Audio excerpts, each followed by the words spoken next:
तो विशुद्ध भक्ति से भावित हृदय वाले श्री विदुर जी आप पहुंचे श्री मैत्रेय मुनि के चरणों में, क्योंकि स्वयं श्री भगवान ने विदुर जी के लिए उन्हीं को गुरु रूप में वर्ण किया है। अत्यंत विनम्रता पूर्वक विदुर जी ने प्रश्न पूछा, और विदुर जी का प्रश्न ही बता रहा है कि विदुर जी की साधना का जो पूर्व पक्ष है वो सिद्ध हो चुका है। संसार की असारता का विदुर जी को ज्ञान हो गया है। अत्यंत विनम्रता पूर्वक विदुर जी ने पूछा श्री मैत्रेय मुनि जी से कि आप उस शांतिप्रद साधन का आप मुझे उपदेश करिए जिसका अनुष्ठान करने से भगवान मेरे हृदय में आकर विराजमान हो और अपने शुद्ध स्वरूप का, अपने निज स्वरूप का प्रकाश करें। कल इसी भाव पर हम लोग चर्चा करते रहे कि एक उपासना का पूर्व पक्ष होता है, एक उत्तर पक्ष होता है। जैसे जब महाप्रभु कहते हैं सब सो हित निष्काम मति वृंदावन विश्राम, तो पूर्व पक्ष है। फिर कहते हैं राधा वल्लभ लाल को हृदय ध्यान मुख नाम। ये जो साधन आप हम करते हैं अपने प्रयास से, जो भी हम कर पाते हैं, उसका उद्देश्य वस्तुतः पूर्व पक्ष की सिद्धि ही है। क्योंकि भगवान से प्रेम तो भगवान की इच्छा के बिना नहीं हो सकता, भगवान की कृपा के बिना नहीं हो सकता। तुमरी कृपा ते तुद पिछाना। तो जब भगवान कृपा करते हैं, इसीलिए विदुर जी ने कहा उस शांतिप्रद साधन का, उस उज्जवल साधन का आप मुझे उपदेश करो जिसका मैं अनुष्ठान करूं, भगवान मेरे हृदय में आकर विराजमान हो और अपने स्वरूप का प्रकाश करें। यहां एक प्रकार से विदुर जी ये जानते हैं, सुई जाने जी देहु जनाई। भाई प्रभु को वही जानेगा, इसको प्रभु जनाएंगे, प्रभु को वही भजेगा जिससे प्रभु अपना भजन कराएंगे, प्रभु की सेवा वही करेगा जित तू आप करावें। उसके बाद यद्यपि विदुर जी ने सृष्टि विषयक भगवान के अनेक अनेक लीला अवतार संबंधी भी प्रश्न पूछे, फिर एक बात यहां विदुर जी ने कही जो आपके मेरे बड़े ध्यान देने योग्य है। परावरेशां भगवन् व्रतानि श्रुतानि मे व्यासमुखादभीक्ष्णम् अतृप्नुं क्षुल्ल सुखावहाना तेषामृते कृष्ण कथामृतोघा। विदुर जी ने कहा मैंने भगवान वेदव्यास के मुख से अनेक अनेक विधियों का, अनेक अनेक साधनों का पहले भी श्रवण किया है, पर विदुर जी ने कहा वो जितने सब साधन हैं, जितनी सब विधियां हैं, बड़ी थोड़ी देर का सुख देने वाली हैं, उनसे मेरा मन अब ऊब गया है। ये जो अभी मैंने कहा साधना का पूर्व पक्ष क्या है, संसार की असारता का ज्ञान हो जाए, पर केवल संसार की असारता का नहीं, उस पूर्व पक्ष में एक भाव यह भी होना चाहिए, संसार की असारता का ज्ञान तो हमको हो ही जाए, पर हम ये भी जान लें कि भगवान की भक्ति के अतिरिक्त जितने जितने साधन आदि भी हैं, इनसे भी यदि सुख की प्राप्ति होती भी है तो बड़े अल्पकाल के लिए होती है, थोड़ी देर के लिए होती है। ये मनुष्य का जीवन वस्तुतः इनके लिए भी नहीं मिला, संसार के लिए भी नहीं मिला है, व्यवहार सिद्धि के लिए भी नहीं मिला है, और स्वर्ग आदि सुखों को प्राप्त करने के लिए भी नहीं मिला है। श्रीमद् भागवत की हम माने तो फिर जीवन का एक ही लक्ष्य है, जीवस्य तत्व जिज्ञासा, तो भगवान को जानने के लिए मिला है। धर्म यही है, आपका मेरा हम सबका सार्वभौमिक धर्म तो यही है कि भाई जो मनुष्य है वो पहले भगवान को जाने। महाराज वाणी में कहते ना, मन तू ज्योत स्वरूप है अपना मूल पछाण। हमें इस बात की खबर हो हम क्यों हैं यहां, कहां से आए हैं, कहां जाएंगे। अगर हमें यह ना पता रहा कि हम यात्री हैं तो फिर इसी संसार को अपना घर बसेरा समझेंगे और फिर बार बार यहीं आना यहीं जाना, और फिर यह अनंत काल के दुख की निवृत्ति कैसे होगी। समझ आए जीव को इस बात की, कौन हूं, कहां से आया हूं, क्यों आया हूं यहां, और इस यात्रा पर क्यों हूं, कहां जाना है मुझे, उसे आत्मस्वरूप का ज्ञान हो। तो केवल यही नहीं कि भाई संसार का व्यवहार निरर्थक है ना, इसके अतिरिक्त जो अन्य अन्य साधन विधियां आदि हैं उनका भी कोई विशेष अर्थ नहीं है, वो भी अंततः जीव को इसी संसार रूपी दुख में डालने वाली हैं। बहुत बड़े बड़े यज्ञ आदि करके मान लो स्वर्ग पहुंच भी गए, सेवक जी महाराज कहते ना, कहा भय किए कर्म और यज्ञ दान देत देत फलन पाए उच्च उच्च देवलोक चढ़ही, पर कहने पर्यो प्रवाह काल के कदापि छूटी है नहीं, श्री व्यास नंदन नाम जो प्रतीति सोना रखते। यहां आयु 100 बरस की है, वहां कुछ 1000 बरस की होगी, 10,000 बरस की होगी, पर जैसे सुख के दिन कब बीत जाते हैं पता नहीं चलता ना। दुख की घड़ी बड़ी लंबी होती है, सुख के दिन कब बीत जाते हैं पता नहीं चलता। ऐसे ही जो स्वर्ग आदि लोकों में जीव जाके सुख भोगता है तो वहां के सुखों का ऐसा उन्माद होता है, वो इतनी दीर्घ अवधि कब बीत जाती है उसे पता ही नहीं चलता। और फिर भगवान गीता में कहते हैं क्षीणे पुण्य मर्त्य लोकम विशंति, और जैसे ही वहां पुण्य समाप्त हुए फिर भेज दिया जाता है यहाँ, और कोई आवश्यक नहीं है कि वहां से लौट कर आने के बाद मनुष्य का जन्म मिलेगा कि नहीं मिलेगा। क्योंकि सुर दुर्लभ, क्यों कहा सुर दुर्लभ, देवलोक से कोई आ रहा है यहां पर, किसी का पुण्य क्षीण हुआ, कोई स्वर्ग से उतर कर आ रहा है, पर भाई आवश्यक नहीं है उसको मनुष्य का जन्म मिलेगा। बड़े भाग मानुष तन पावा, सुर दुर्लभ सोई ग्रंथन गान। किसी भक्त कवि की दो पंक्तियां हैं, मुझे ठीक से याद तो नहीं है, कि किसी ने अपनी प्रेमिका को नाक में पहनने के लिए नथनी भेंट स्वरूप दी। तो कोई कहने वाला कहता है, बोले नथनी दीनी यार ने नाक की बहुत संभार। बोले नाक दीनी करतार ने, जिसने नथनी दी है नाक में पहनने के लिए, उससे इतना प्रेम है, उसकी इतनी संभाल है। अरे जिसने नाक दी है, जैसे कबीर कहते हैं ना, बोले मिरत मंडल में आए के भूल गया जगदीश, कबीरा वो दिन याद कर, पग ऊपर तलसीस। समझ गए कहां की बात याद करा रहे हैं? करे कबीरा वो दिन याद कर जब जननी के गर्भ में और उल्टा लटका था, पग ऊपर तलसीस। कबीरा वो दिन याद कर, पग ऊपर तलसीस, मिरत मंडल में आए के भूल गया जगदीश, भूल गया जगदीश। संत तो भाई इसीलिए आता है, इसीलिए अपनी प्रत्येक श्वास से यही कार्य करता है, सोए जीव को जगाता रहता है। रहना नहीं है देश बेगाना है, कहत कबीर सुनो भई साधो, सतगुरु नाम ठिकाना है, सतगुरु नाम ठिकाना है, रहना नहीं है देश बेगाना। सब तो सब देखभाल कर, सब सोच समझ कर, सब छानबीन करने के बाद, ठोकने पीटने के बाद यही बात हाथ आती है कि बिन हरि भजन न जाहि कलेसा। मैं बार बार आपसे कहता हूं ना, विवेकी वही होता है जो सार की बात ग्रहण कर ले, फिर पीछे मुड़कर ना देखे। हीरा पाया गांठ गठियाया, फिर बार बार वाह को क्यों खोले। एक एक अर्थ का तो हमने उस दिन विचार किया था, इसका जो आध्यात्मिक अर्थ है तो यह कि फिर संशय ना करे। फिर एक अर्थ इसमें और है, कह रहे हीरा पाया, किसी को हीरा मिला चलते चलते, कह रहे उसने अपनी गांठ में बांध लिया कि भाई कहीं कोई देख ना ले। अब कह रहे बार बार वाह को क्यों खोले, कह रहे अगर बार बार उसे खोल खोल कर देखेगा किसी की दृष्टि पड़ जाएगी और हाथ आया हीरा हाथ से चला जाएगा। हीरा पाया गांठ गठी आया, अब बार बार वाह को क्यों खोले। ये सार स्वरूप बात समझ में आ गई। अब यहां वहां ना देखे, अब सूधो चले आपने धर्म। यही बात तो सेवक जी ने कही, श्री हरिवंश चंद्र शुभ नाम, सब सुख सिंधु प्रेम रस धाम, जाम घटी बिसरे नहीं, यह जो परियु मोहि सहज स्वभाव, श्री हरिवंश नाम रस चाव। करे नाम सुदृढ़ भव तरन को, गुरु की कृपा से हमको ये सुदृढ़ नौका मिल गई है उस पार जाने के लिए, अब कोई और विचार नहीं करना।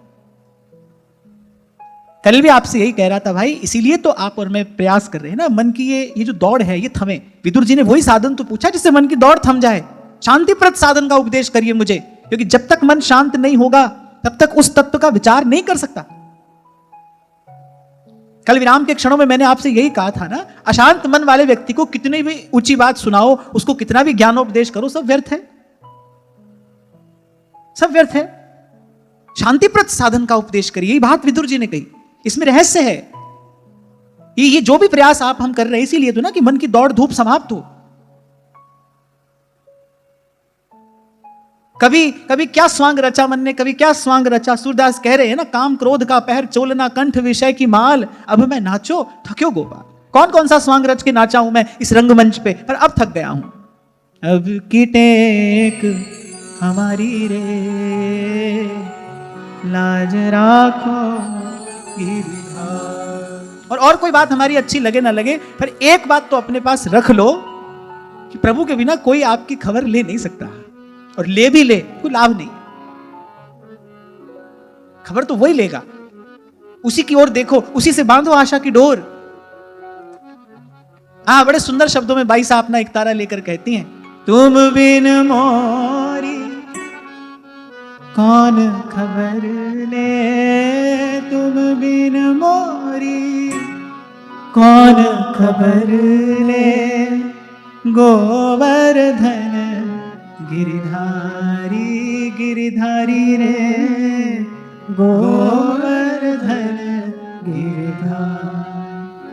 तुम बिन मोरी कौन खबर ले, तुम बिन मोरी कौन खबर ले, गोवर्धन गिरधारी गिरधारी रे, गोवर्धन गिरधारी गिरधारी रे, गोवर्धन गिरधारी गिरधारी रे, गोवर्धन गिरधारी।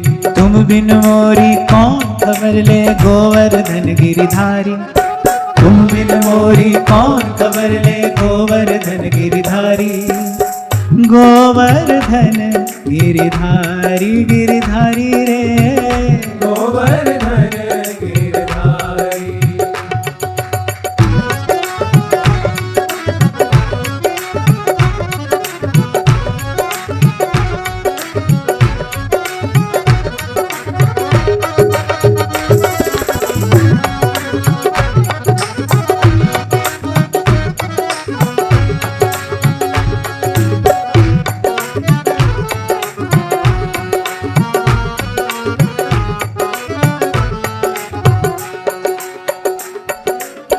भरी सभा में द्रौपदी पुकारी, भरी सभा में द्रौपदी पुकारी।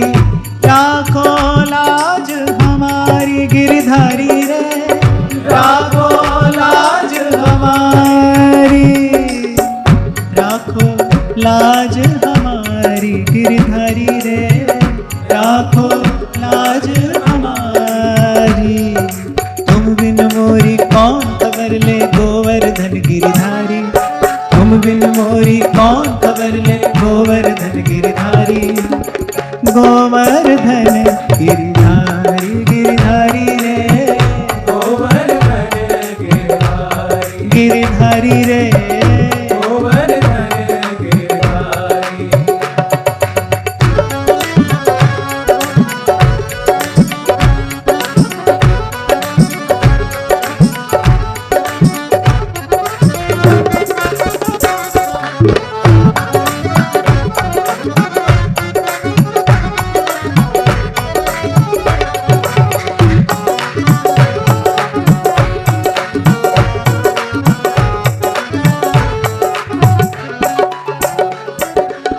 मीरा के प्रभु समरथ स्वामी, मीरा के प्रभु समरथ स्वामी। चरण शरण बलिहारी गिरधारी रे, चरण शरण बलिहारी, चरण शरण बलिहारी गिरधारी रे, चरण शरण बलिहारी। तुम बिन मोरी कौन खबर ले, गोवर्धन गिरधारी। तुम बिन मोरी कौन खबर ले, गोवर्धन गिरधारी। गोवर्धन गिरधारी गिरधारी रे, गोवर्धन गिरधारी गिरधारी रे, गोवर्धन गिरधारी बलिहारी रे, गोवर्धन गिरधारी गिरधारी रे।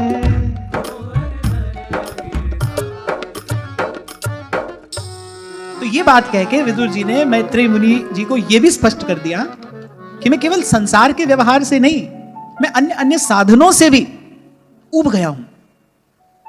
महाप्रभु भी सुधानिधि में बात कहते हैं, सर्वेषु साधन वनेषाम चिरम निराशः, वृंदानि सर्व महताम अपहाय दूराद, वृंदाटवी मनुसर प्रणयेन चेतः।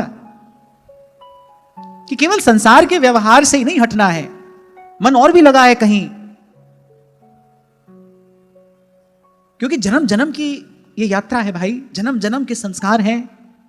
इसी का विचार करके आचार्य चरण कहते हैं, ना जानो छिन अंत कवन बुद्धि घटई प्रकाशित। तभी कहा है वृंदावन के रसिकों ने, बोले जो वृंदावन का रस है ये तो सिंगनी का दूध है, ये तो सिंह शावक इसे पचा सकता है, या स्वर्ण के पात्र में टिक सकता है। अभी 2 दिन पहले हम चर्चा कर रहे थे भाई, खूब आनंद है, प्रभु का नाम है, प्रभु की कथा है, प्रभु का प्रसाद है, दरस परस सब तो है, आनंद ही आनंद है। फिर ये क्यों कहा है रसिकों ने कि खरो ये कठिन है भजन ढिंग ढरिबो, तमक सिंदूर मेल माथे पे साहस सिद्ध सती को सुजरी। क्यों कहा कबीर जी ने, भक्ति करे कोई सूरमा जात बरन कुल खोए।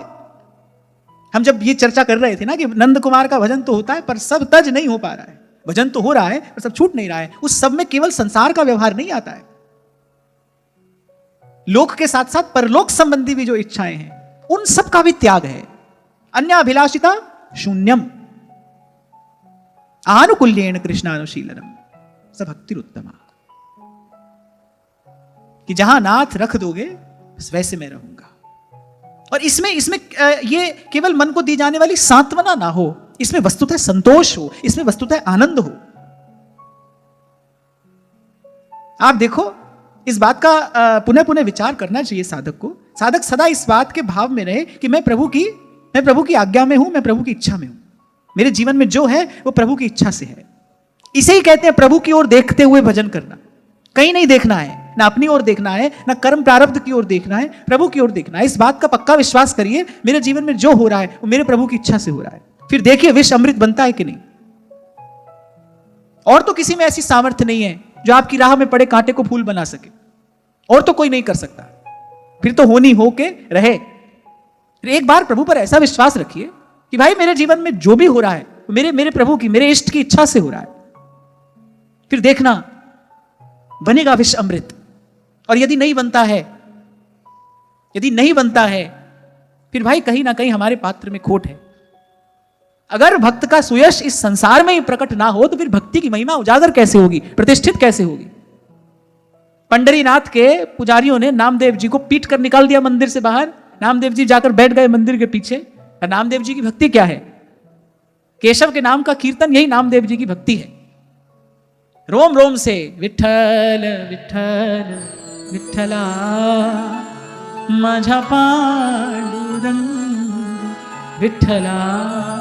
रोम रोम से प्रभु के नाम का गान, केवल जिह्वा से नहीं, नामदेव जी का रोम रोम गाता है। नामदेव जी ने कहा ठीक है भाई, हमको कोई अनेक अनेक उपचारों से तुम्हारी अर्चना तो करनी नहीं है, हमारी भक्ति तो यहां से भी हो सकती है, हम यहां से भी करेंगे। तो वहां मंदिर के पीछे जाकर नामदेव जी गाने लगे। पर नामदेव जी ने इतना जरूर कह दिया पंडरीनाथ को, मुए हुए जो मुक्ति देओगे तेरी मुक्ति न जाने कोई। नामदेव जी ने कहा अगर मरने के बाद ही मुझे मुक्ति मिली फिर तुम्हारी भक्ति की महिमा कौन जानेगा। इसलिए मेरी संभाल तो नाथ आपको आज करनी पड़ेगी, अभी करनी पड़ेगी। और प्रभु ने की। जू जू नामा हर गुण उछरे भक्त जना को देहुरा फिरे। आज भी जाकर देखो, उस मंदिर का मुख्य द्वार इस बात को प्रमाणित कर रहा है ना। इसलिए मैंने कहा अगर आपके मेरे जीवन का विष अमृत नहीं बनता ना, फिर हमारी भक्ति नहीं थी। यही तो भक्ति की महिमा है। वो कहीं बाद में आपके कल्याण का प्रलोभन नहीं देती। वो इतनी समर्थ है, वो जो करेगी यही करेगी। अरे वो भगवान को भी प्रकट करेगी तो यही करेगी। वो विवश कर देती है उस निर्गुण निराकार को सगुण साकार होने के लिए। वो जो निर्गुण और न्यारा है वो आता है, बार बार आता है ना, यहां आपके मेरे बीच में आता है। प्रेम ते प्रकट हुई मैं जाना, तू ना बिसार तू ना बिसार तू ना बिसारे रामिया। नामदेव जी ने कहा प्रभु हाँ ठीक है, हमको विश्वास है मरने के बाद हमारा कल्याण हो जाएगा, पर आपकी महिमा कैसे प्रकट होगी? हमको तो अपने से अधिक चिंता आपकी है। अच्छा, भक्त को तो कोई ना जन्म मरण की चिंता है ना लोक परलोक की। वो तो कहता है हमको तो हरिगुण गाना है, जहां रखोगे वहीं पर गाएंगे। गोस्वामी जी ने भी यही कहा, बोले प्रभु हमारे साथ जो हो रहा है तो हमको अपनी चिंता नहीं है। चिंता मोहिनाथ अपारा अप जस नहीं हो तुम्हारा। बोले मुझे मुझे मुझे संसार आपका तुलसी कहता है। तुलसी के राम हैं और राम के तुलसी हैं, तो चिंता मोहिनाथ अपारा, अपजस नहीं होए तुम्हारा। सोई बात नामदेव जी ने कही वहीं मंदिर के पीछे बैठकर, मुए हुए जो मुक्ति देओगे, तेरी मुक्ति न जाने को। बोले मरने के बाद आपके पास किसी को पता चलेगा? फिर भक्ति प्रमाणित कैसी होगी? भगवान का प्रमाण तो भक्त ही है ना। श्री महाप्रभु जी ने यही बात तो व्यास जी से कही, यह जिए जान। जैसे वो सशक्त वाक्य है ना मानस का, उमा कहूं मैं अनुभव अपना, सत हरि भजन जगत सब सपना। मैं तो कहता हूं भाई, जिसके पूर्व के पाप बहुत अधिक हैं, बहुत अधिक माने बहुत अधिक, जिसके पूर्व के पाप बहुत अधिक हैं, वही इस वाक्य को सुनकर और भजन में नहीं लगेगा। किसका अनुभव है ये? त्रिभुवन गुरु का। उमा कहूं मैं अनुभव अरे मैं तो जितनी बार पढ़ता हूं उतनी बार मेरे भीतर कुछ हलचल होती है। ये बात कौन कह रहा है? कौन? कलातीत कल्याण कल्पांतकारी, सदा सज्जनानंद दाता पुरारी, चिदानंद संदोह मोहापहारी, प्रसीद प्रसीद प्रभो मन्मथारी।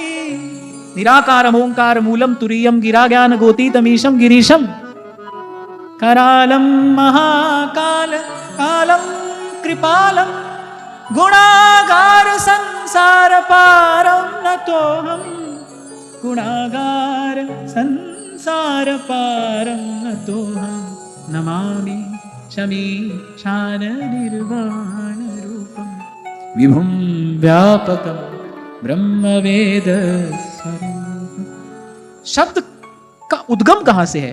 इसी से शब्द की महिमा प्रकट भी होती है और प्रतिष्ठित भी होती है। शब्द आ कहां से रहा है?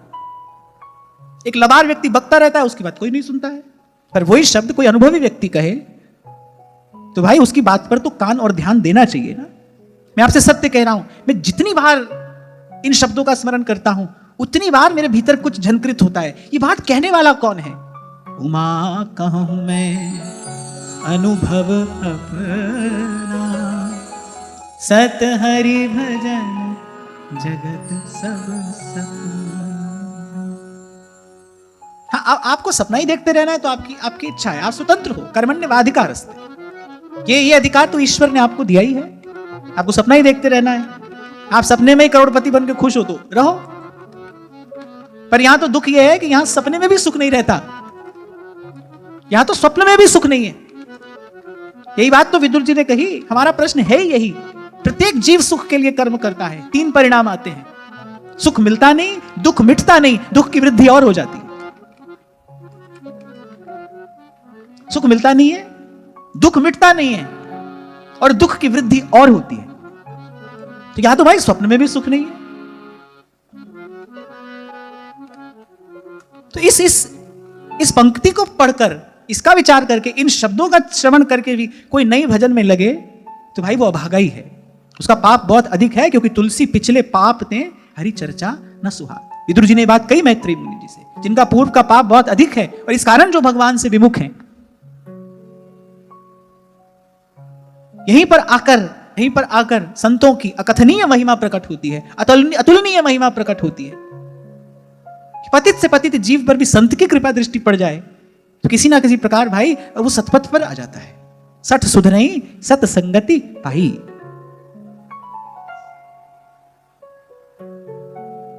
कहीं से भी आरंभ करो।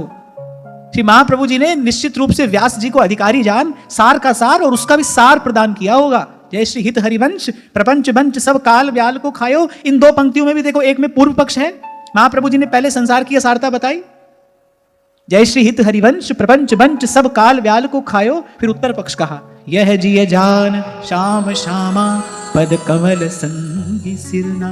तो मैं ये कह रहा था आपसे कि भाई महाप्रभु ये बात कह रहे हैं, यह जिए जान, ये मेरा अनुभव है। और पहले जो श्रद्धालु जन होते थे ना, वो बड़ों के, गुरुजनों के, वृद्ध जनों के अनुभव में किंतु परंतु नहीं करते थे। मनुष्य को लगता है कि आज मेरी बुद्धि बड़ी विकसित हो गई है, आज की बुद्धि जो है वो दुर्भावना और दुराग्रह से ग्रसित हो गई है, और आज की शिक्षा पद्धति इसका कारण है। बताओ, भारतवासियों को वंचित कर दिया गया वेद शास्त्र की शिक्षा से, कौन पाएगा फिर इसे? बार बार हमारी मान्यताओं पर, हमारी भावनाओं पर, हमारी परंपराओं पर कुठाराघात हुए, तो बहुत कुछ बदल गया।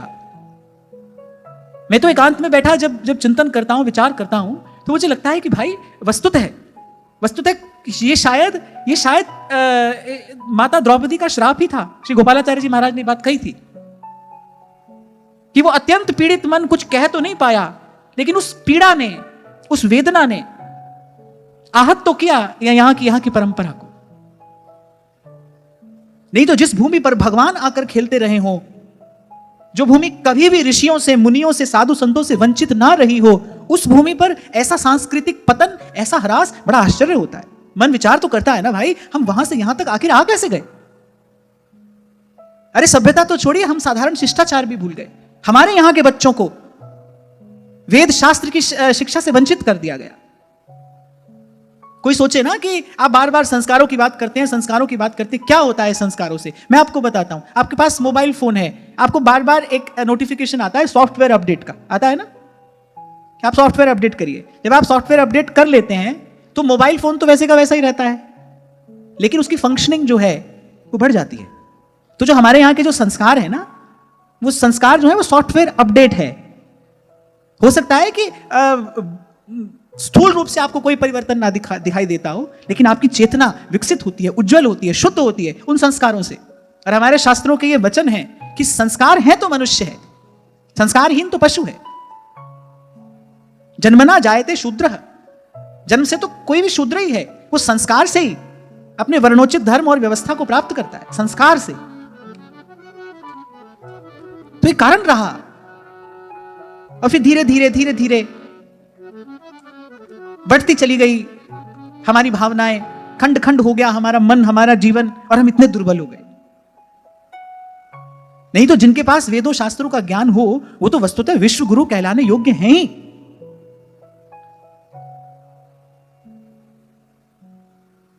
खैर, मैं फिर अपने विषय पर आऊं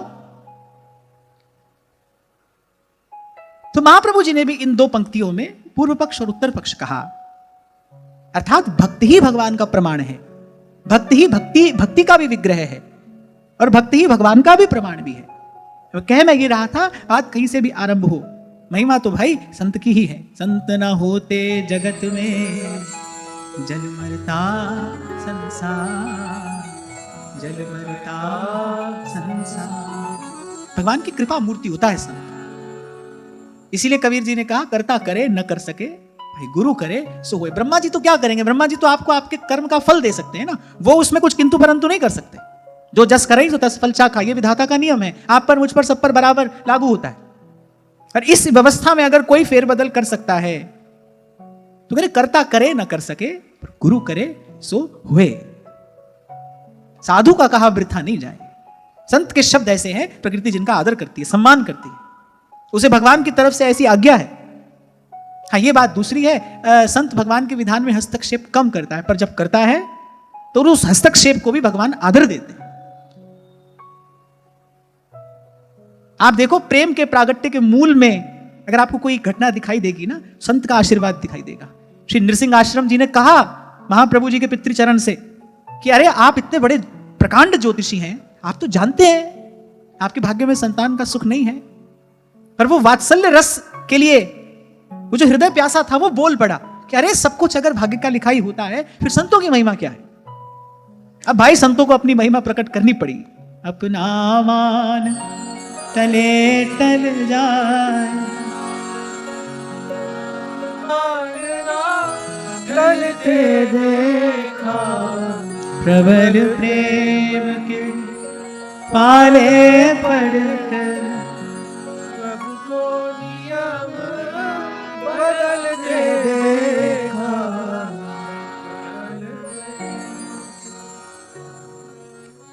तो विदुर जी ने कहा कि भाई यहां वहां सब ओर से अब हमारा मन उब गया है। जैसे महाप्रभु कहते हैं ना, वृथा श्रुति कथा श्रमो, अरे वो चर्चाएं भी हमने बहुत सुन ली, अमुक यज्ञ करो ये फल मिलेगा, अमुक यज्ञ करो ये फल मिलेगा, अमुक मंत्र के अनुष्ठान से ये सिद्धि मिलेगी, उससे ये मिलेगा। बोले ये सबसे भी अब हमारा मन उब गया है, और वस्तुतः ऐसा ही हृदय भगवत प्रेम का अधिकारी है। आज हम दिन में शंभू जी मेरे पास आए किसी कारण से, तो हम यही बात कर रहे थे, आप देखो सत्संग से पहले तैयारी चाहिए। भगवान ने पहले विदुर जी को पूर्ण रूपेण तैयार करके भेजा है मैत्रेय मुनि के पास। जीवन भर विदुर जी ने अपने घर पर रहकर भक्ति की, साधना की, उपासना की। उसके बाद दीर्घ काल तक तीर्थों का सेवन किया। तीर्थों का सेवन अर्थात संतों का सेवन किया, संतों का संग किया, संतों की सेवा की। फिर कहीं उद्धव जी से होते हुए मैत्रेय मुनि के चरणों में पहुंचे। अब विदुर जी का जो हृदय है, अंतःकरण जो है, वो इस तत्व ज्ञान का अधिकारी है।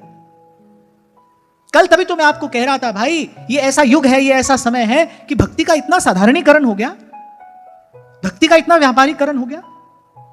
मैं बार बार आपसे कहता हूं, कोई साधारण वस्तु है भाव। अरे भाव से ही भगवान मिलेंगे, भाव में भगवान रहेंगे, भाव ही भगवान ग्रहण करेंगे। कोई साधारण वस्तु है? और हम लोग अपनी अज्ञता के कारण, अंग्रेजी की कहावत है ना, little knowledge is dangerous thing. हम लोग अपने अधूरे ज्ञान के कारण भाव के नाम पर नीति अनीति कुछ भी नहीं विचारते और बस लग गए अनाचार में। कहा था मैंने आपसे, श्रीमद् भागवत का वाक्य है, यत् श्रद्धया श्रुतवत्या च भक्त्या समृज्यमाने हृदये वधाय। श्रुति शास्त्र संबद्ध भक्ति ही अंतःकरण का मार्जन करती है, कर सकती है। आप अपने मनमानी चाल से नहीं चल सकते। एक अर्ध कुक्कुटी न्याय होता है। विद्वान लोग कहते हैं कि जैसे कोई मुर्गा है, अब कोई आधा तो उसे मुर्गा माने, आधा नहीं माने, ऐसा थोड़ी हो सकता है। मुर्गा है तो है, नहीं है तो नहीं है। किसी भी सिद्धांत का जब ग्रहण किया जाता है तो पूर्ण रूपेण ग्रहण किया जाता है। आप अपनी इच्छा से, अपनी रुचि से आप उसमें से कुछ ग्रहण नहीं कर सकते। यह स्वतंत्रता आपके पास में नहीं है। यदि किसी सिद्धांत को आप मानोगे तो पूरा पूरा मानोगे।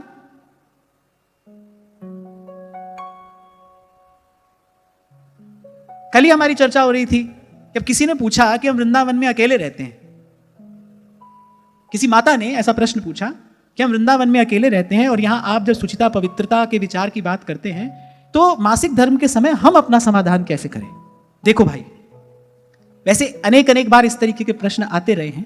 मैं यथामति इसका उत्तर देने का प्रयास करता हूं। शास्त्र की दृष्टि से यदि विचारो तब तो सीधा निषेध है, ऐसा नहीं ही किया जाना चाहिए। और आप एक बात और भी मानना, आपकी पीढ़ी से कुछ पहले तक ऐसा नहीं ही होता था। आप अपने घर की बड़ी बूढ़ी महिलाओं से जाकर पूछिए, वहां तक भी ऐसा नहीं ही होता था। इस व्यवस्था में जो विकृति आई है, ये अभी कुछ एक वर्षों में आई है, पहले ऐसा नहीं था।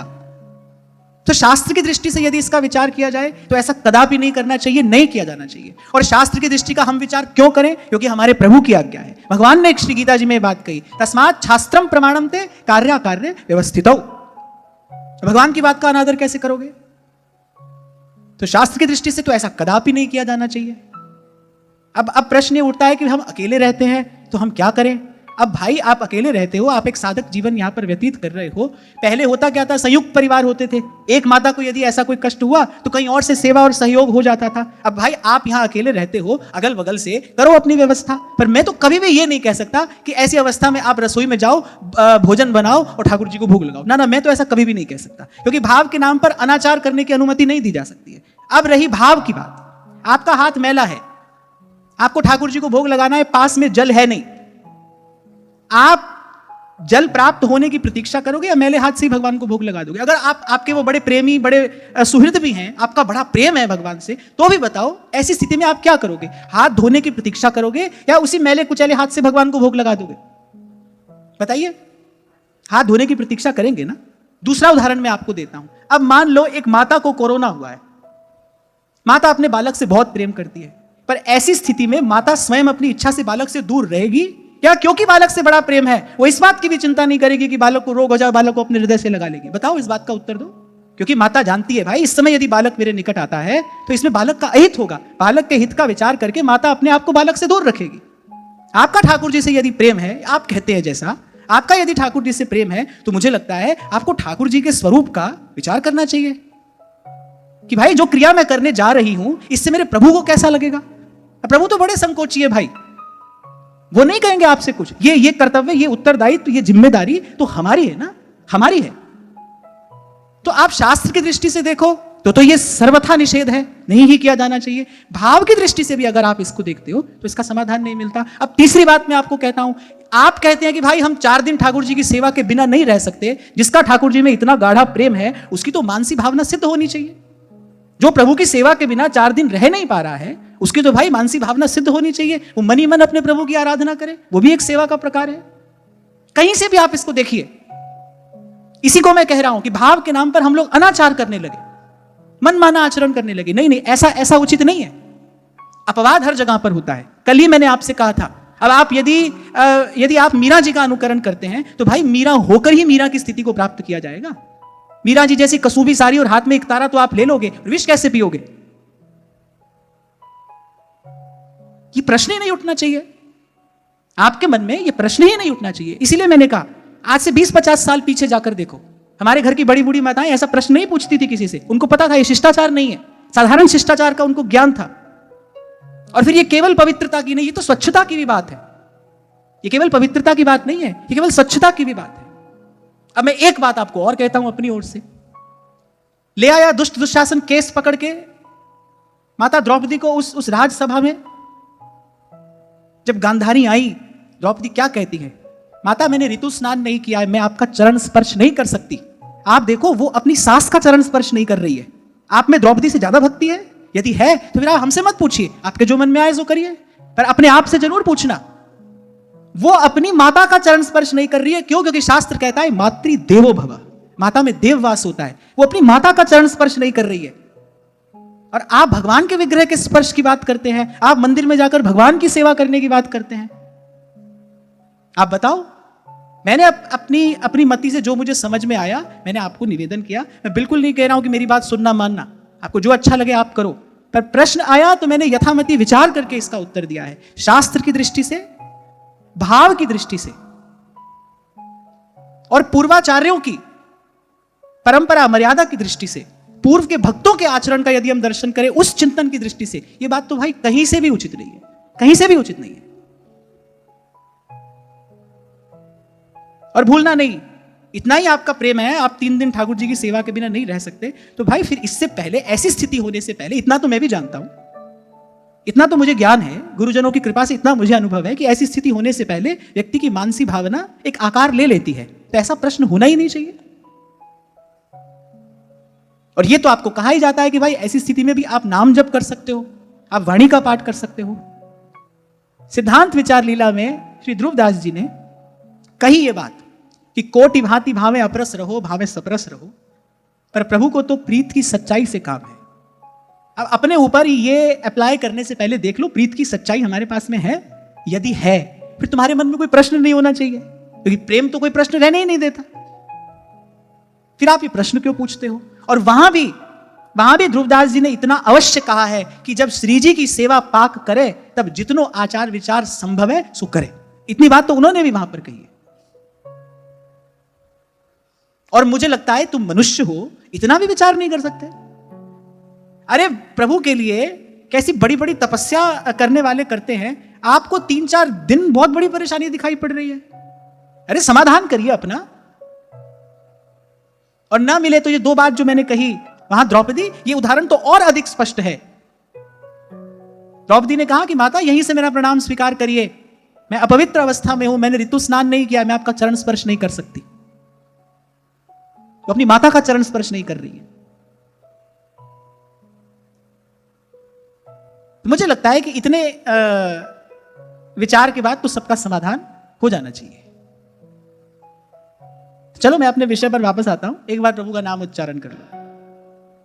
हे गोपाल नंदलाल, गोपाल नंदलाल, गोपाल नंदलाल, हे गोपाल नंदलाल, गोपाल नंदलाल, हे गोपाल नंदलाल, गोपाल नंदलाल, हे गोपाल नंदलाल, हे गोपाल नंदलाल, हे गोपाल नंदलाल, हे गोपाल नंदलाल, हे गोपाल नंदलाल। कृष्ण गोविंद गोविंद गोपाल नंदलाल, कृष्ण गोविंद गोविंद गोपाल नंदलाल।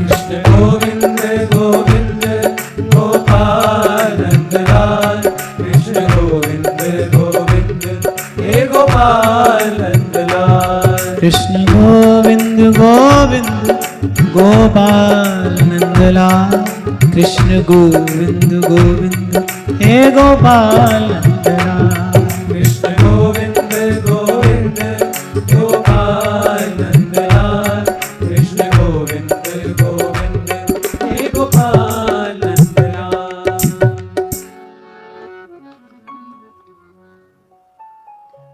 कस्तृप्नुयात् तीर्थपदोऽभिधानात्, सत्रेषु वः सूरिभिरीड्यमानात्, यः कर्णनाडीं पुरुषस्य यातो भवप्रदाङ्गे हरतिं छिनत्ति।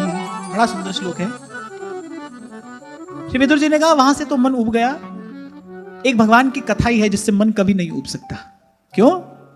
क्योंकि वो जिनकी कथा है वो स्वयं नित्य नवीन है और उनका सुयश भी नित्य नवीन है। और अंतर को, मन मानस को वो नित्य नवीन पोषण प्रदान करने वाला है। जैसे दूध देखने में तो एक जैसा ही होता है रोज, है ना, पर आप रोज दूध पी रहे हो तो शरीर को पोषण तो नित्य नवीन मिल रहा है ना। ऐसे ही भगवान की कथा है। हो सकता है किसी को लगे वही कथा है, वही कथा है, नहीं है तो वही कथा, लेकिन इससे मिलने वाला जो आहार है, इससे मिलने वाला जो पोषण है वो नित्य नवीन है, दिव्य है। क्यों? क्योंकि इसका विषय दिव्य है, इस कथा का विषय दिव्य है। और जिसका मन ऊब जाए भगवान की कथा से, उसके लिए तुलसी बाबा कहते हैं रस विशेष तिन जाना नहीं। उनको रस मिला ही नहीं, उनको रस ही नहीं मिला। रामचरित जे सुनत अघाही, रस विशेष तिन जाना नहीं। क्योंकि जिस भाव से आप भगवत कथा का श्रवण कीर्तन करते हैं ना, वो भाव नित्य नवीन है। वो कथा के विषय को कभी पुराना पढ़ने नहीं देता। आप अपने मंदिर में अपने श्री ठाकुर जी की सेवा करते हो, कभी लगता है आपको ठाकुर जी पुराने हो गए अब नहीं ले आओ? ऐसा थोड़ी लगता है। क्यों? क्योंकि जो आपका भाव है वो आपको नित्य नवीन स्वरूप की अनुभूति कराता है। बल्कि होता तो ये है कि जैसे जैसे आप सेवा करते हो वैसे वैसे श्री ठाकुर जी का स्वरूप और सरस और मधुर और उज्जवल होने लगता है। आप जितने अधिक सेवा करोगे उतना अधिक प्रभु के स्वरूप का प्रकाश उस विग्रह में होने लगेगा। ऐसे ही भगवान की कथा है। कथा तो वही है, प्रसंग तो वही है, पर आप जितने भाव से इसका श्रवण, इतना इसका सेवन करेंगे, इसका रस उतना और अधिक प्रकट होने लगेगा। तो विदुर जी ने कहा भाई सब ओर से तो हमारा मन उब गया, अब हमको भगवान की कथा सुनाइए, क्योंकि वही है, ऐसी वार्ता है जिससे कभी मन उब नहीं सकता। हरि अनंत, हरि कथा अनंत। हाँ, भगवान के गुणों से कौन तृप्त हो सकता है? हमारा मन प्यासा है, हमें उसी की प्यास है, उसी की पिपासा है, प्रभु की ही जिज्ञासा है। यहां भी विदुर जी ने, यद्यपि मैंने कहा कि सृष्टि विषयक, भगवान के अवतार विषयक कुछ प्रश्न पूछे, पर वो पूछने का भी प्रयोजन क्या है? वे किसी प्रकार से भगवान की चर्चा होती रहे, भगवान के ऐश्वर्य माधुर्य की चर्चा होती रहे, भगवान के स्वरूप स्वभाव की चर्चा होती रहे। फिर एक बड़ा सुंदर भाव यहां विदुर जी ने कहा कि जब साधु, जब संत भगवान के नाम का कीर्तन करते हैं और वो भाव मनुष्यों के कर्ण रंध्रों में प्रवेश करते हैं, बड़ी सुंदर बात यहां कही, यह कर्ण नाड़ी पुरुषस्य यातो भव प्रदान गेहरतिं छिनत्ति। इस कथा में कुछ ऐसा रसायन है कि भीतर जाकर क्या करता है? भव प्रदान गेहरतिं छिनत्ति। बोले बार बार इस आवागमन में डालने वाली कौन है? कि जो ये घर की आसक्ति है ना, ये है, ये जो ममता है, एक अहमता ममता, यह है जग में अति दुखदाई। बार बार आवागमन में, बार बार जीव को संस्कृति में डालने वाली कौन है? ये घर में आसक्ति है, गेहरतिं। और इस आसक्ति का छेदन आप स्वयं नहीं कर सकते। आपके दोनों हाथ पीछे से किसी ने बांध दिए हो, आप कैसे खोलोगे? कोई मुक्त होगा वही तो खोलेगा ना, आप तो बंधन में हो, आप अपना बंधन कैसे खोलोगे? तो ऐसे कोई जीवन मुक्त महापुरुष जब भगवान के नाम का, भगवान के गुणों का कीर्तन करता है, वो शब्द जब कान में प्रवेश करते हैं, तो वो धीरे धीरे ये जो घर संसार की आसक्ति है इसका छेदन करते हैं। भव प्रदाम गेहरतिं छिनत्ति। भगवत कथा का सबसे पहला प्रसाद यही है। ये जो अहमता ममता है धीरे धीरे लगने लगती है प्रभु के चरणों में। अरे बार बार सुनोगे, और यदि सुनाने वाले के शब्द में शक्ति है, यदि उसके शब्दों में अनुभव का प्रकाश है, तो भाई भीतर कुछ हलचल तो अवश्य होगी। और यहां यहां इस श्लोक में कुछ और करने को कहा भी नहीं है, बोले केवल इतने से ही हो जाता है। यह कर्ण नाड़ी पुरुषस्य यातो भव प्रदांगे हरतिं छिनत्ति। जैसे गोपी ने कहा ना, श्रवण मंगलम, श्रवण मंगलम, सुनने वाले का मंगल हो रहा है। कैसे हो रहा है मंगल? भाई वो जन्म जन्म की आसक्ति का जो बंधन है ना, वो धीरे धीरे टूट रहा है। फिर आती है एक स्थिति ऐसी, श्याम बिना जग खारो लागे, श्याम बिना जग खारो लागे, जगरी बाता कांची। फिर लगने लगता है कि भाई ये सब व्यर्थ की बात है, छोड़ो इसे। अच्छा, ये वस्तुतः छूटेगा तभी जब भीतर से रस मिल जाएगा। रस बल छूटे जो विषय रस, तब पावे विश्राम। ये बड़ा बड़ा अद्भुत सूत्र ध्रुवदास जी ने दे दिया है। रस बल छूटे जो विषय रस। संतों के मुख से कथा सुनोगे, कथा का रस मिलेगा, फिर वो छूटेगा। तो बड़ा सुंदर श्लोक है। दो बात इसमें मुख्य रूप से कही गई। पहली बात तो यह स्पष्ट कर दिया, बार बार आवागमन में डालने वाली कौन है? संसार में जो आसक्ति है। आसक्ति अर्थात मेरा है ये। कल भी मैं आपसे कह रहा था, सबसे बड़ी भूल यही है, संसार को अपना मान लेना। ये भूल है। जहां मन दोगे वहां ममता हो जाएगी। जहां आपने मन दिया वहां आपकी ममता हुई, वहां ममता का बंधन बंधा। और मन दिए बिना कोई काम होता नहीं। मन दिए बिना तो दाल नहीं बनती। मन तो देना पड़ता है भाई, कोई भी काम करो उसमें मन देना पड़ता है। इसलिए मानस में एक बड़ा सुंदर वाक्य स्वयं श्री रघुनाथ जी कह रहे हैं अवधवासियों से, बोले कैसा होता है हमारा भक्त? अनारंभ अनिकेत अमानी। तो सबसे पहला शब्द बड़ा विचार नहीं करे, अनारंभ। अपनी ओर से कोई नई शुरुआत नहीं कर रहा है भाई। अब जो भाग्य में लिखा है वो तो है ही, जो सुख दुख है अपने भाई वो तो अपने है ही। तो कोई नया आरंभ नहीं करेंगे, कोई नया संकल्प नहीं है अब हमारा। यद्यपि पहले मैंने कई बार इस विषय पर विस्तार से चर्चा की, आज ये प्रसंग उपस्थित हुआ है तो मैं फिर कह रहा हूं, इतने समझदार तो आप हो जाओ। इतनी समझदारी तो एक साधक में अवश्य हो कि भाई जो सुख दुख लगी रहे देह सो, जो हमारे प्रारब्ध जनित सुख दुख हैं वो तो आते जाते रहेंगे, प्रभु हमारी संभाल कर ही रहे हैं। फिर कोई नया आरंभ हमारी ओर से ना हो। ध्यान रखना, ये करने के लिए आप स्वतंत्र हो और जीव अनंत काल से इसी स्वतंत्रता का दुरुपयोग करता आया है। जो भगवान ने कहा कर्मण्येवाधिकारस्ते, जा तेरा अधिकार है तू कर, और वो करता है और मनमाना आचरण करता है। मनमाना।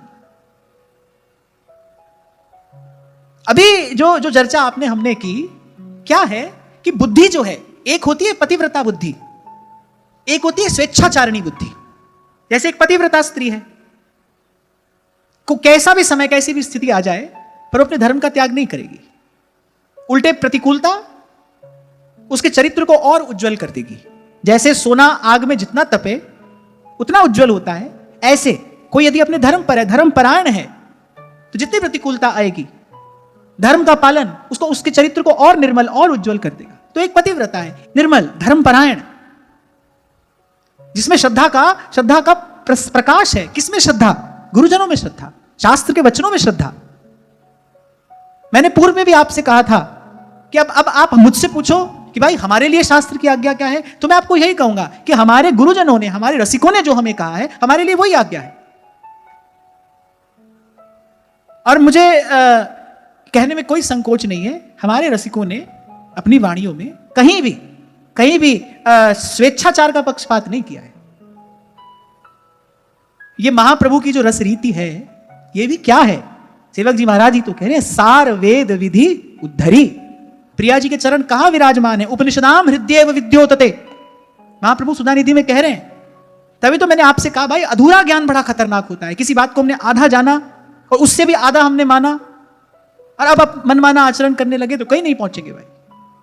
किसी भी विषय का पूर्ण ज्ञान हो, सम्यक ज्ञान हो, तभी उस रीति का पालन किया जाता है। इसीलिए यहां पहली आज्ञा क्या दी गई? प्रथम हृदय श्रद्धा जो करे, फिर आचार जन जाए अनुसरे। जहां जहां हरिवंश के रसिकन की सेवा जब हुई, प्रीति सहित बूझो सब कोई, कौन धर्म हरिवंश को? अरे शास्त्रों में हजार हजार बातें हैं, पुराणों में लाख लाख कथाएं हैं, पर मैं आपको क्या सुना रहा हूं जिसकी आज्ञा सेवक जी महाराज ने दी है। प्रथम जो शुकमुख वचन सुनावहु, जिसकी बात व्यास जी अपनी वाणी में करते हैं। तो हमारे लिए भाई हमारे रसिकाचार्यों की जो वाणी है वो प्रमाण है, पर किसी ना किसी की आज्ञा में तो रहोगे। स्वेच्छाचारी व्यक्ति तो कहीं नहीं पहुंचेगा। स्वेच्छाचार ही मलेच्छाचार है।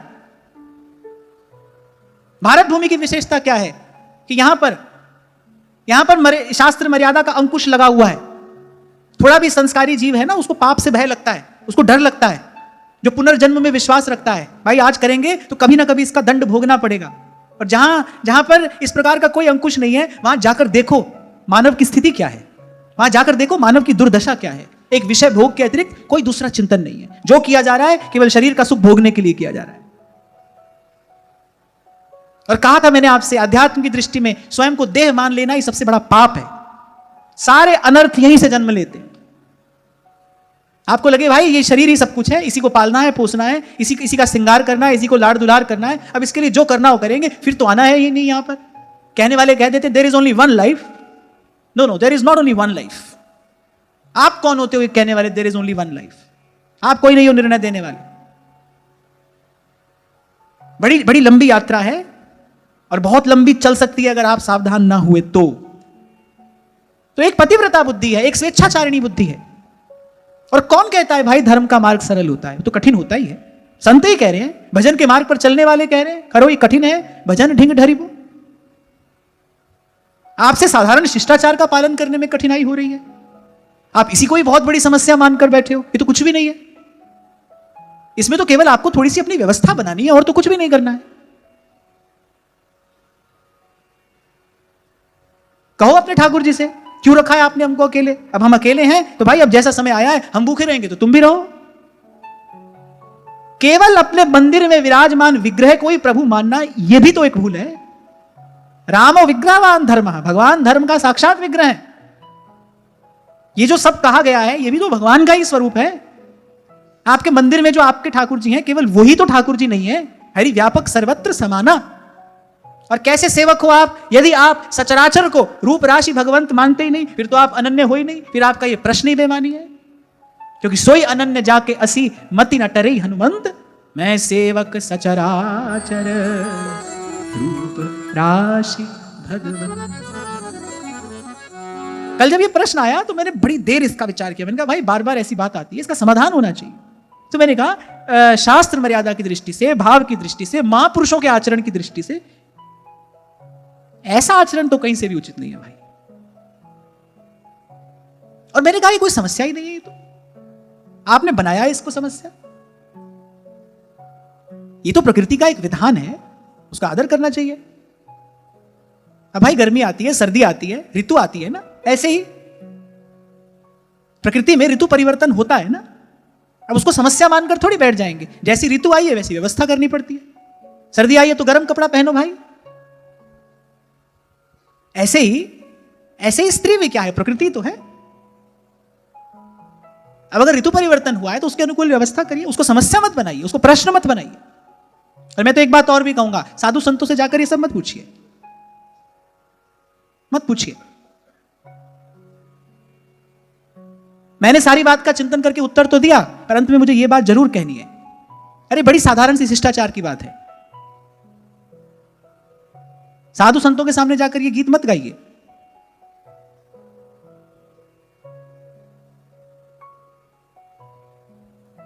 तो विदुर जी ने कहा वो कथा सुनाइए जो कान में जाकर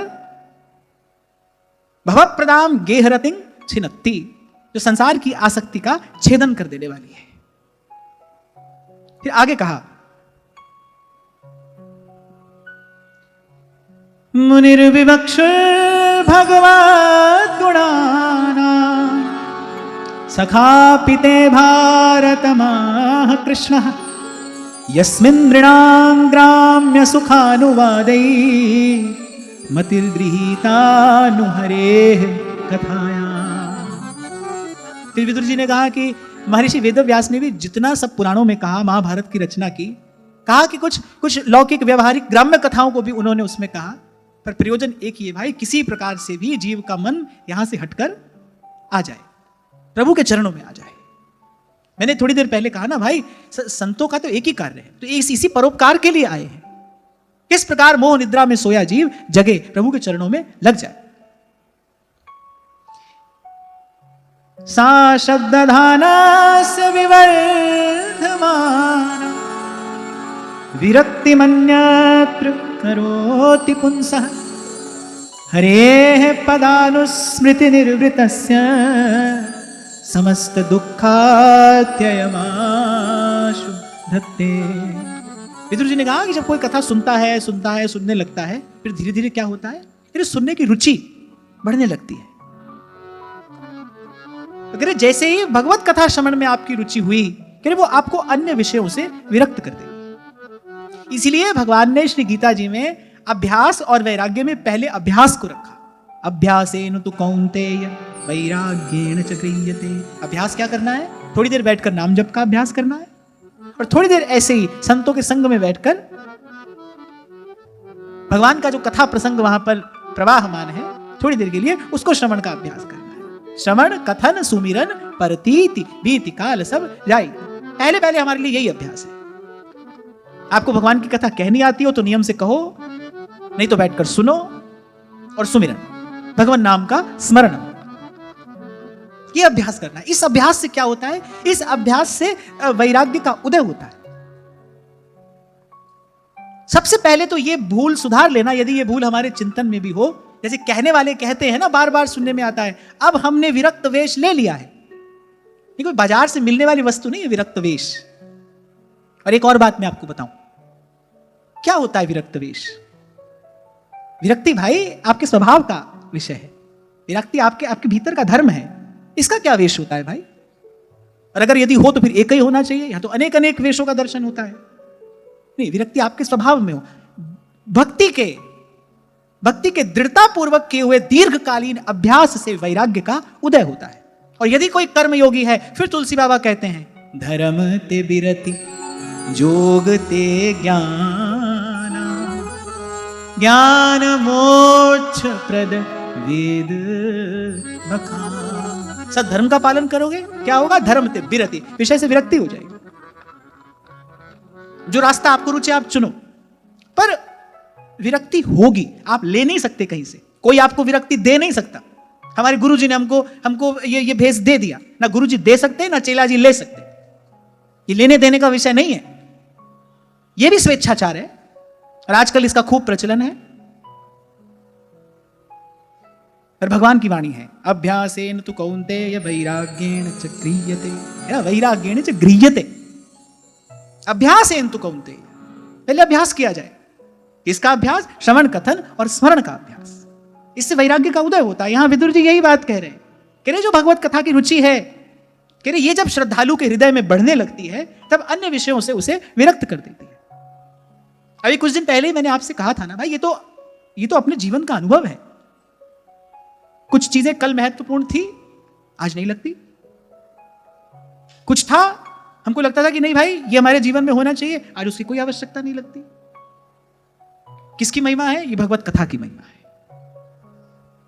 ऐसे कहते सुनते, सुमिर सुमिर नर उतरहि पारा, सुमिर सुमिर नर उतरहि पारा। ऐसी बस कहते सुनते, यही भगवत कथा की महिमा है। इसलिए मैंने कहा इन शब्दों में कोई ऐसा रसायन है, शब्द औषधि है, भव रोग का निवारण करने की औषधि।